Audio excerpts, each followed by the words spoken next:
ሃይ ጋይስ እንዴት ናችሁ? ደህና ናችሁ? እኔ በጣም ደህና ነኝ፣ እግዚአብሔር ይመስገን። እናንተም በያላችሁበት ደህና እንደሆናችሁ እምነቱ አለኝ።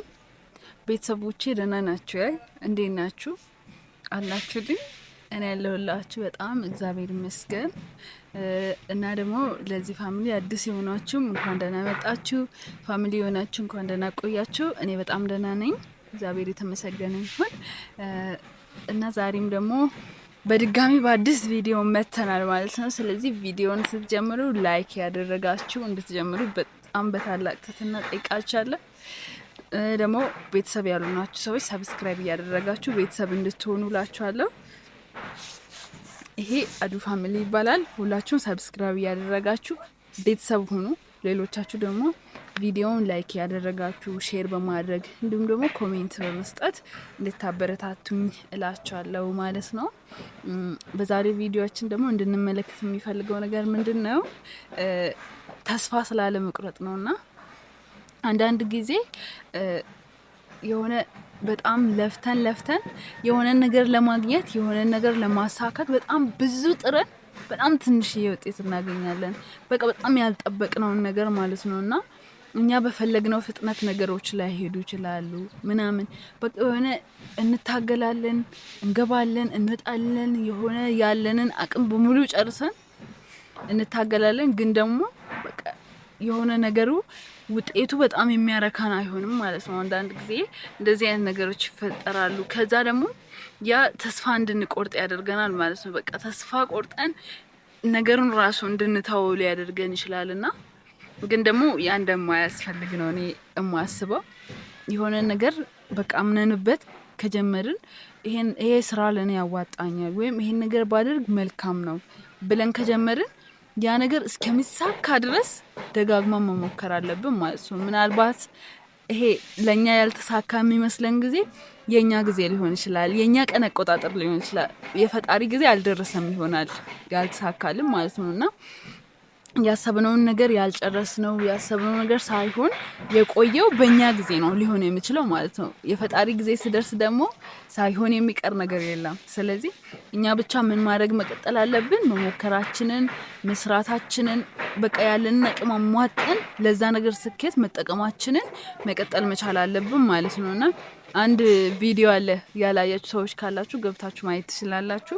ለራሳችን መስጠት ያለብን በጣም ወሳኝ ነገሮች ብዬ የሰራሁት ቪዲዮ አለና እሱ ቪዲዮ ውስጥ ያላያችሁ ካላችሁ ሄዳችሁ ማየት ትችላላችሁ። እሱም ላይ አንስቼው ያለውና በጣም ወሳኙ ነገር ነው ይሄ በቃ ተስፋ ያለ መቁረጥ ማለት ነው።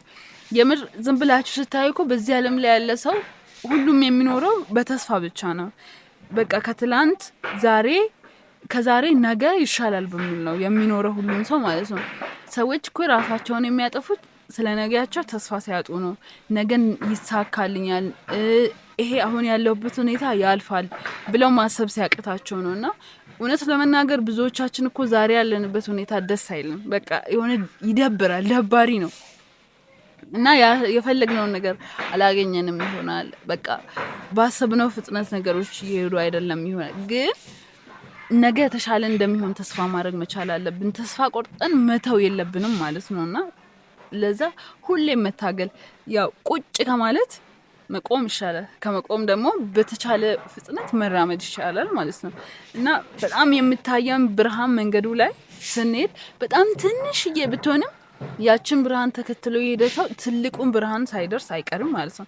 ስለዚህ እላችኋለሁ ቤተሰቦቼ ላይክ ያደረጋችሁ ደግሞ ወይ ረስቼ ላይክ ያደረጋችሁ ቪዲዮን በእናታችሁ ሲወዳችሁ ላይክ አድርጉልኝ እና ያችን ብርሃን ትንሿን እያየ እየተራመደ ሰው ትልቁ ብርሃን ያለበትን ሳይደርስ አይቀርም። ደግሞ ይሄ ሁሉም ነገር የሚሆነው በእኛ ጥረት በእኛ ልፋት ብቻ ስላልሆነ እኛ የተቻለንን ካደረግን ፈጣሪ ደግሞ በቀለኛ ያለውን ነገር ያደርግልናል፣ የተሻለውን ነገር ያደርግልናል ማለት ነው። ዝም ብሎ ልፋታችንን አይቶ ምናምን እንደሰሙ ብለውም ያልፍ አይደለም እና ይረዳናል። ለዛ ተስፋ መቁረጥ አያስፈልገንም ማለት ነው። ሁልጊዜ መታተር፣ ሁልጊዜ መትጋት፣ ሁሌ ማለት ነው በቃ ዛሬም አዲስ ነገም አዲስ ቀን ነው፣ ዛሬም አዲስ ቀን ነው እያልን በነጋልን ማለዳ ሁሉ አዲስን ተስፋ ለራሳችን እየሰጠን ወደፊት መጓዝ ያስፈልጋል ማለት ነው ጋይስ።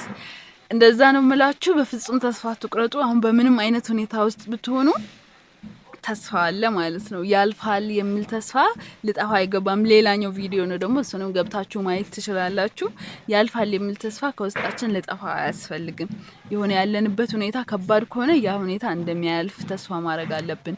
የሆነ ቀን እንደሚሳካ፣ የሆነ ቀን በቃ አሁን ካለንበት ችግር እንደምንወጣ፣ የሆነ ቀን አሁን ካለንበት ሁኔታ በቃ ተቀይሮ ያማረ ነገር እንደሚሆን ያንን ማየት መቻል ይኖርብናል ማለት ነው። ስለዚህ ላቻለው ሌላ ብታጣ ያልፋልን እንያዝ፣ ካልሆነ ደግሞ ጥሩ ተስፋ ሰንቀን መጓዝ ያስፈልገናል።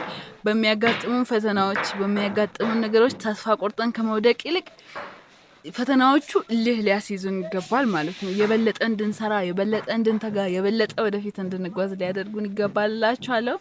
ቤተሰቦቼ ኮሜንት ያደረጋችሁ ሰብስክራይብ ያላደረጋችሁ ሰብስክራይቡን አድርጋችሁ ቤተሰብ ሁኑ እና ደግሞ ቪዲዮን ኮሜንት ያደረጋችሁ ሀሳቡ ላይ እንዴት ተስማማላችሁ? ሳትስማሙ ተስፋ ማድረግ አያስፈልግም ወይ የሚለውን ነገር እንድታወሩልኝ ፈልጋለሁ። ተስፋ የሚያስቆርጡ ሁኔታዎች ላይ ለምንኖር ሰዎች ተስፋ መቁረጥ እንደሌለብን በቃ እኔ ለራሴ ሳወራን ዝም ብዬ ቪዲዮ ምሰራላችሁና ስለዚህ እናንተም ተስፋ አትቁረጡ። አብረን ወደፊት እግዚአብሔር ይረዳናል። ወዳችኋለሁ። ቻው ቻው።